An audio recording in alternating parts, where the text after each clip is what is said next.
রাজ্যের কৃষকরা বাড়তি আয়ের পাশাপাশি রাজ্যের উৎপাদিত ফসলগুলোকে গোটা বিশ্বের সামনে তুলে ধরার বিশেষ সুযোগ পাচ্ছে নেরামেকের মাধ্যমে।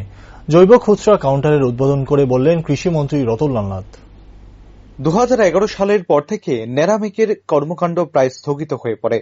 কোনো ধরনের উন্নয়ন কাজ হয়নি এই সংস্থার তরফে। তবে বর্তমানে রাজ্য ও কেন্দ্রীয় সরকারের যৌথ প্রয়াসের কারণে নেরামেকের মাধ্যমে ব্যাপকভাবে চলছে উন্নয়নযোগ্য।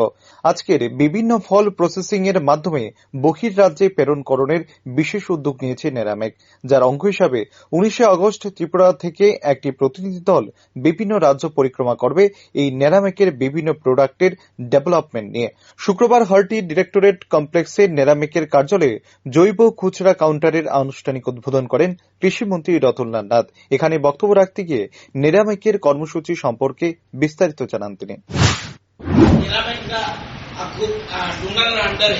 এটা একটা সংস্থা এবং এটার অ্যাক্টিভিটি অনেক ভালো হওয়ার কথা ছিল।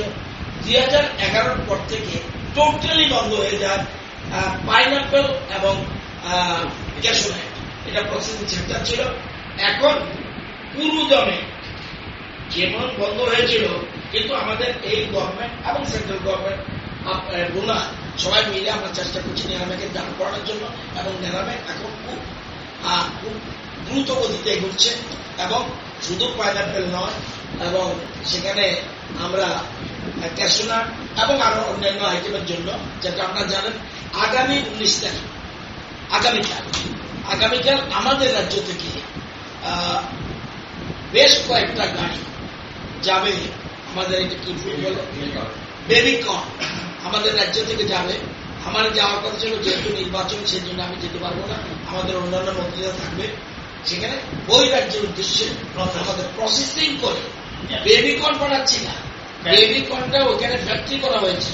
ফ্যাক্টরি করে একটা বেসরকারি সংস্থা তাদের উৎপাদিত যে বেবিকর্ন, সেটা থেকে তারা প্রসেসিং করে প্যাকেটিং করে তারা বাইরে পাঠাচ্ছে। কালকে শুরু হবে, মার্কেট থেকে যাত্রা শুরু হবে। তার অন্যান্য খুব শীঘ্রই নেরামেকের জৈব খুচরা কাউন্টার এর বিভিন্ন ব্রাঞ্চ রাজ্যের বিভিন্ন অংশে খোলা হবে বলেও জানান মন্ত্রী, যার মাধ্যমে রাজ্যের কৃষকরা বাড়তি আয়ের পাশাপাশি রাজ্যের উৎপাদিত ফসলগুলোকে গোটা বিশ্বের সামনে তুলে ধরার বিশেষ সুযোগ পাবে। Bureau report, rising Tripura.